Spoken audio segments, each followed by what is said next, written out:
क्या बात है, क्या बात है। तो देखिए ये भी एक मन में ललक होती है किसी भी चीज के लिए। ये जो है ये कुसुम के बीज है। ये वो है जो जिसको केसर कहा गया, पीछे के कई बार किसानों को जो है लाखों रुपए के बीज के रूप में बेचा गया। और ये केसर, जिसको केसर करके किसान बहुत खुश हुए थे कि हमने केसर लगाई है। ये एक्चुअल में केसर नहीं था, कुसुम का फूल था, कुसुम के बीज थे।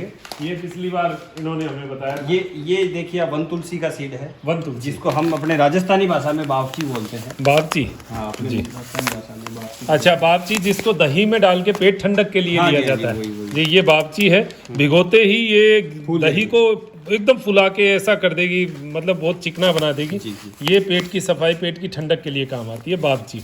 इसको वन तुलसी भी कहते हैं। खेत में लग सकती है जी हमारे। जी, ये बहुत आसानी से, और ये वर्षा आधारित खेती है, मतलब अच्छा। इसमें पानी की आवश्यकता नहीं पड़ेगी जी। आप वर्षा काल में इसकी बुआई कर सकते हैं। ये खरीफ की फसल है। जी, खरीफ खरीफ की फसल में इसकी डालियां भी काम आती है। हाँ, वन तुलसी इसकी की? पत्ते, इसका बीज और इसका पंचांग, ये तीनों भाग काम में आते हैं। जी, तो ये वन तुलसी है, इसको भी लगाया जा सकता है। ये अरंडी कस्टर्ड सीड है। अरंडी का भी आयुर्वेद में कस्टर्ड बड़ा ऑयल आपने सुना ही है।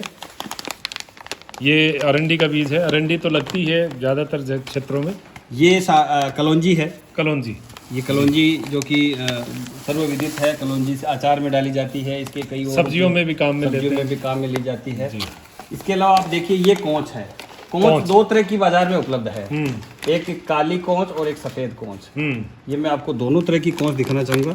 ये सफेद कोंच है और ये काली कोंच है, जिसको ब्राउन कोंच भी बोलते हैं, भूरी भूरी वाली। जी। इसमें खुजली आती है काली कोंच में, के पेड़ में, पौधे में जो है खुजली बहुत ज्यादा होती है। इसको बाउंड्री पे लगाने के लिए हम किसानों को सजेस्ट करते हैं। जी। अगर आप बाउंड्री पे लगाएंगे तो जो बाहर से लोग अटैक कर रहे हैं या मवेशी आते हैं, हाँ। वो इसकी खुजली की वजह से अच्छा, उनको खुजली पैदा हो प्रोटेक्शन। जाती हाँ, है। और ये सफेद कोंच है। इसकी खेती आजकल खूब हो रही है। इसकी खेती भी ये की कितना बड़ा क्षुप ही होता होगा पौधा, कितना बड़ा होता है? हाँ, ये तो क्लाइंबर टाइप का है। 3 से 4 महीने की फसल है। खरीफ की टाइम में अच्छा, बोई एक फसल के रूप में आप फसल इसको के ले तौर सकते पे इसको की जा सकती है। ये कटकरंज है। हैं। जी, लता हाँ, करंज भी बोलते हैं। जी। गटारन, लता करंज, कटकरंज। बहुत महीन कांटे होते हैं जी, इसके, जी। सांप भी नहीं निकल जी, सकता, जी, इतने कांटे सागर गोटी भी बोलते होते हैं। हैं। सागर गोटी। तो किसान भाइयों, आपको मैं एक अभी बताना चाहूंगा कि इसकी अभी जबरदस्त मार्केट में डिमांड आई है। अभी आयुष मंत्रालय का जो काढ़ा बना है आयुष 64, उसका मेन इंग्रेडिएंट ये कटकरंज रहा है। सप्तपर्णी और अन्य कुटकी और चिरायता, कई सारी चीजें उसमें डली है। तो उसमें इंग्रेडिएंट मेन ये रहा है। इसको बाउंड्री पे अगर आप लगाते हो तो बाउंड्री पे एक तो पशुओं से, मवेशियों से रक्षा होगी, क्योंकि ये कांटेदार होता है, सदाबहार है। दूसरा, इसके ये जो बीज है ये बड़े भारी होते हैं। आपको आमदनी बाउंड्री से, कटकरंज से हो सकती है। अच्छी ये आमदनी। क्या क्या भाव बिकता है इसका वैसे बाजार में औसत भाव 7,000 से लेकर 9,000 रुपए प्रति क्विंटल रहता है। क्विंटल? इस बार अभी ये 36, मतलब कि लगभग 30,000 से 36,000 रुपए प्रति क्विंटल अभी बाजार का भाव है। जी। अच्छा, आपसे कोई बीज लेता है तो क्या भाव बिकता है? अभी हमारा ये बीज हमने ऑनलाइन ऑनलाइन पोर्टल पे 350 360 रुपए किलो के हिसाब किलो के से। हिसाब से आपने डाला। इसके बीज 1 किलो में 430 से 460 बीज प्रति किलो में। बीज की काउंटिंग भी हमने की है कि 1 किलो में कितने बीज। तो 400, मतलब एक मेड़ जो है वो पूरी लगभग 1 किलो बीज कवर कर लेते हैं। जी। जी। इसके अलावा एक सबसे अद्भुत बीज जो हमारे पास है, वो मैं आपको दिखाना चाहूंगा। जीवंती का, जीवंती का बीज शायद ही आज तक इतनी मात्रा काले में जीरे के जैसा दिखा है। हाँ, ये जीवंती लेप्टिडिनिया रेटिकुलेटा जो है, उस मेथी रोडी जिसको बोलते हैं, उसके सीड है। ये बहुत ही बहुमूल्य है। बहुमूल्य। ये पैसा दे करके भी नहीं मिलेंगे। अच्छा, जीवंती के बीज। हाँ, जीवंती के आप पैसा चाहे खर्च करो कि बीज, लेकिन बीज नहीं मिलेंगे। हमने ये इतने साल से सीड कलेक्ट करने में सफल हुए हैं। हम क्या? रेगिस्तान की धरती और धरा भूमि पे हमने ये बीज, इस खेती, इसको तीसरी साल इसका उत्पादन ये आया है इसी बेल से। अच्छा, और एक ही बेल का ये उत्पादन है। इतना? हाँ जी। तो आप देखें यहाँ, मतलब इतने बीज हैं कि हम बात करेंगे तो 2 घंटे निकल जाएंगे। मैं आपको थोड़ा सा ये अंदर का जो रूप है ये दिखाता हूँ। इन्होंने बड़ा सहेज के बीजों को रखा है, और हर चीज़ का, मतलब उसका मॉइस्चर का, उसका रखने का पूरा तरीका, मतलब मैं तो आंखें फटी रहेगी कि इतने बीज, और वो भी इनका वनौषधियों के, मतलब इतना शानदार। देखिए, हर जो ड्रम है उसके ऊपर नाम, काल में एक बीज है, अश्वगंधा सीड है, नीम की छाल है, बाला पत्ती है, ये मतलब कितने मुलट्टी भी आपको यहाँ मिलेगी, काढ़ा करोच, अनंत मूल की छाल है, अरंडी बीज है, कुसुम बीज है, मतलब हर चीज उधर बीज है, इधर ये छाल और उनकी जड़ें हैं।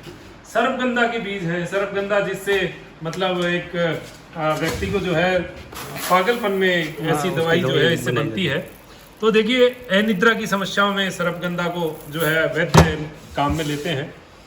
ये काकनासा है, बिच्छू की तरह, देखिए आगे आगे बिच्छू फल भी कहते हैं। आगे इसके चोंच देखिए आप, ये काकनासा, काक यानी कोए की नाक की तरह, ये आगे काकनासा है। नाम देखिए वैसे ही है, नागरमोथा के बीज है, हिंगोट फल है, भूमि आंवला है, ये पीत पापड़ा, क्या कहते हैं इसको पीत पापड़ा के अलावा? वेरिया, ये पित पापड़ा ही बोलते हैं। और जो बाजार में ट्रेड में जो पित पापड़ा है, हाँ। वो गाजर घास है। अच्छा, गाजर घास, कांग्रेस घास भी बोलते हैं उसको। जी जी जी, जिसमें नाइट्रोजन बहुत ज्यादा होता है जैविक खेती में, जिसका जैविक खेती में ये जो वो ये नहीं है, हाँ।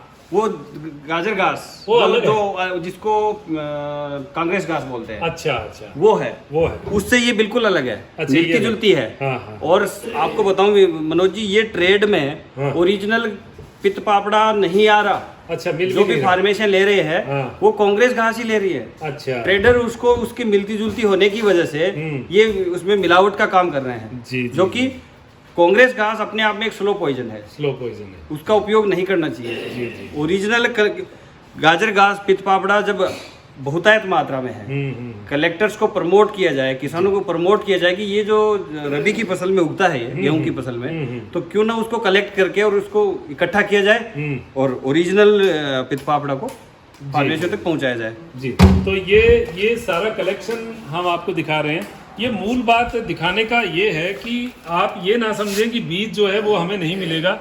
ये आप देखें, गोरखमुंडी जिसको कहते हैं, गोरखमुंडी के बहुत प्रयोग हैं और इसके बारे में, और शुद्ध सही गोरखमुंडी जो है वो ये इन्होंने इकट्ठी कर रखी है। ये बहुत सारी चीज़ें हैं, बहुत बड़ा विषय है, कभी हम और दोबारा जो है बात करेंगे। तो आज जो है राकेश जी ने हमें बहुत अच्छी ये चीज़ें बताई हैं। राकेश जी, किसानों को अगर आप संदेश देना चाहें, क्योंकि अब देखिए बरसात का सीजन आ गया है तो बहुत सारी चीज़ें अब लगने वाली है, तो किसानों को क्या कहेंगे? किसान भाइयों, 3 ही चीज़ों का ध्यान रखिएगा। एक तो आपको जलवायु के अनुसार फसल का चयन करना है जी। आपको उसमें कहीं भी आपदा आ रही है, दिक्कत आ रही है, तो आप हमसे निसंकोच पूछ सकते हैं। इसके लिए हमें आपके 4 डॉक्यूमेंट की आवश्यकता होगी। मिट्टी पानी की जांच, आपके खेत के कुछ फोटोग्राफ और वीडियो, इसके साथ में आपके आसपास में पाई जाने वाली 40 तरह की वनौषधियाँ या वनस्पतियाँ, उनके फोटोग्राफ जी। और इसके अलावा आपके वहाँ के खेत की जियो टैगिंग या वहाँ का पिन कोड नंबर, ये डाटा अगर आप हमें उपलब्ध कराते हैं तो हम आपकी जलवायु में कौन सी फसल हो सकती है, उसका रबी, खरीफ और जायद, इन तीनों फसलों का एक चक्र आपको बना करके देंगे कि आप ये फसलें वहाँ लगा सकते हो। दूसरा ये है कि आप उसमें बीज का जो है क्वालिटी के planting material, authentic planting material सही कीमत में आपको खरीदना है। उसके लिए किसी बिचौलिए या किसी अन्य लोगों के चक्कर में नहीं पड़ना है।